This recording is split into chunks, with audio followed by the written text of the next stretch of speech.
ನಮಸ್ಕಾರ ಎಲ್ಲರಿಗೂ ಮತ್ತೊಮ್ಮೆ ಸ್ಕೂಲ್ ಟೆಕ್ ಕರ್ನಾಟಕ ಯೂಟ್ಯೂಬ್ ಚಾನಲ್ಗೆ ಸ್ವಾಗತ. ನಾವಿವತ್ತು ನೋಡ್ತಾ ಇದ್ದೀವಿ ಸ್ವಚ್ಛ ಭಾರತ ಅಭಿಯಾನ, ಇದರ ಬಗ್ಗೆ ಪ್ರಬಂಧ ನೋಡೋಣ.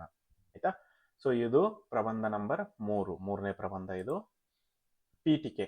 ಸ್ವಚ್ಛತೆ ಒಂದು ದೇಶದ ಸಂಸ್ಕೃತಿ, ಆರೋಗ್ಯ ಮತ್ತು ಅಭಿವೃದ್ಧಿಯನ್ನು ಪ್ರತಿಬಿಂಬಿಸುವ ಪ್ರಮುಖ ಅಂಶ. ಭಾರತದಲ್ಲಿ ಹಲವಾರು ವರ್ಷಗಳಿಂದ ಸ್ವಚ್ಛತೆಗೆ ಸಂಬಂಧಿಸಿದ ಸಮಸ್ಯೆಗಳು ಜನಜೀವನವನ್ನು ಕಿರಿಕಿರಿ ಪಡಿಸುತ್ತಿವೆ. ಈ ಸಮಸ್ಯೆಯನ್ನು ಗಂಭೀರವಾಗಿ ಪರಿಗಣಿಸಿ 2014 ಅಕ್ಟೋಬರ್ 2ರಂದು ಮಹಾತ್ಮ ಗಾಂಧೀಜಿಯವರ ಜನ್ಮದಿನದಂದು ಸ್ವಚ್ಛ ಭಾರತ್ ಅಭಿಯಾನನ್ನು ಪ್ರಧಾನಮಂತ್ರಿ ನರೇಂದ್ರ ಮೋದಿ ಆರಂಭಿಸಿದರು. ದೇಶದ ಪ್ರತಿಯೊಬ್ಬ ನಾಗರಿಕನು ಸ್ವಚ್ಛ ಭಾರತ ನಿರ್ಮಾಣದಲ್ಲಿ ಭಾಗಿಯಾಗಬೇಕು ಎಂಬುದು ಈ ಅಭಿಯಾನದ ಮುಖ್ಯ ಉದ್ದೇಶ.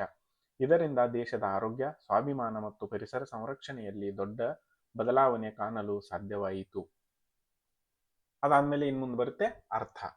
ಸ್ವಚ್ಛ ಭಾರತ ಅಭಿಯಾನ ಎಂದರೆ ದೇಶವನ್ನು ಸಂಪೂರ್ಣವಾಗಿ ಶೌಚ ಮುಕ್ತ, ತ್ಯಾಜ್ಯರಹಿತ ಮತ್ತು ಆರೋಗ್ಯಕರವಾಗಿಸಲು ಕೈಗೊಂಡ ರಾಷ್ಟ್ರಮಟ್ಟದ ಸ್ವಚ್ಛತಾ ಚಳುವಳಿ.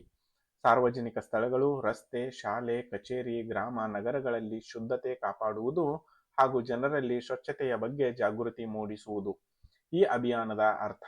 ಭಾರತವನ್ನು ಸ್ವಚ್ಛ, ಹಸಿರು ಮತ್ತು ಸುಂದರ ದೇಶವನ್ನಾಗಿಸುವ ಗುರಿಯನ್ನು ಹೊಂದಿರುವ ಈ ದೇಶದ ನಾಗರಿಕರಿಗೆ ಜವಾಬ್ದಾರಿಯನ್ನು ನೆನಪಿಸುವ ಚಳುವಳಿ. ಇನ್ನು ಬರುತ್ತೆ ವಿವರಣೆ. ಸ್ವಚ್ಛ ಭಾರತ ಅಭಿಯಾನವನ್ನು 2 ಭಾಗಗಳಾಗಿ ವಿಂಗಡಿಸಲಾಗಿತ್ತು: ಗ್ರಾಮೀಣ ಸ್ವಚ್ಛ ಭಾರತ ಮತ್ತು ನಗರ ಸ್ವಚ್ಛ ಭಾರತ. ಗ್ರಾಮೀಣ ಪ್ರದೇಶಗಳಲ್ಲಿ ಶೌಚಾಲಯಗಳ ನಿರ್ಮಾಣ, ಕೈ ತೊಳೆಯುವ ಅಭ್ಯಾಸ, ಶುದ್ಧ ಕುಡಿಯುವ ನೀರು, ತ್ಯಾಜ್ಯ ಸಂಗ್ರಹಣೆ ಇವುಗಳಿಗೆ ಒತ್ತು ನೀಡಲಾಯಿತು.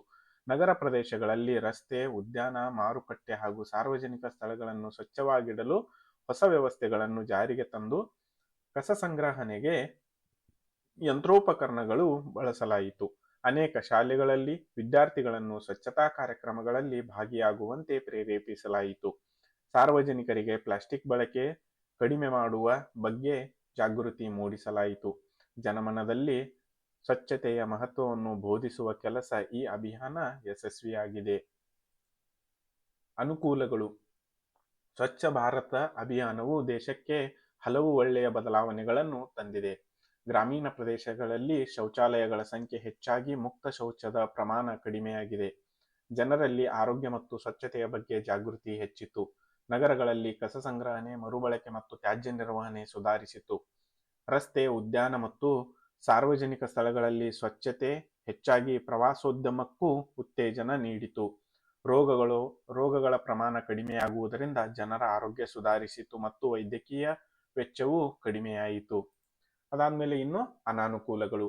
ಕೆಲವು ಸಮಸ್ಯೆಗಳು ಮತ್ತು ಅಡಚಣೆಗಳು ಈ ಅಭಿಯಾನದಲ್ಲಿ ಗಮನಿಸಲಾಯಿತು. ಕೆಲವು ಪ್ರದೇಶಗಳಲ್ಲಿ ನಿರಂತರ ಸ್ವಚ್ಛತಾ ಕಾರ್ಯ ನಡೆಯದೆ ಫಲಿತಾಂಶಗಳು ದೀರ್ಘಕಾಲ ಉಳಿಯಲಿಲ್ಲ. ಜನರಲ್ಲಿ ಶಾಶ್ವತವಾದ ಸ್ವಚ್ಛತಾ ಅಭ್ಯಾಸ ಬೆಳೆಸುವುದು ಸವಾಲಾಯಿತು. ತ್ಯಾಜ್ಯ ವಿಂಗಡಣೆಗಾಗಿ ಬೇಕಾದ ಸೌಲಭ್ಯಗಳು ಎಲ್ಲೆಡೆ ಲಭ್ಯವಾಗಲಿಲ್ಲ.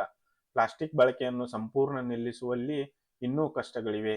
ಕೆಲವು ಸ್ಥಳೀಯ ಸಂಸ್ಥೆಗಳಲ್ಲಿ ಹಣಕಾಸು ಮತ್ತು ಮಾನವ ಸಂಪನ್ಮೂಲ ಕೊರತೆ ಕಂಡುಬಂತು.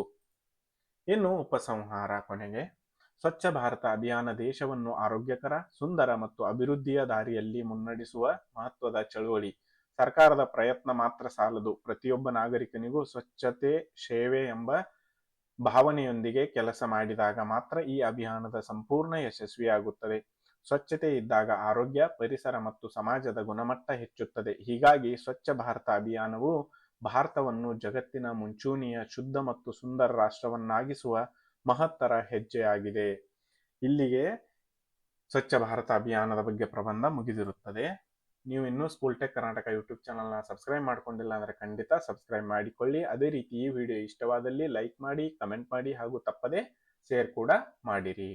Thanks for watching. ನಾವು ಮತ್ತೆ ಮುಂದಿನ ಪ್ರಬಂಧದಲ್ಲಿ ಭೇಟಿಯಾಗೋಣ.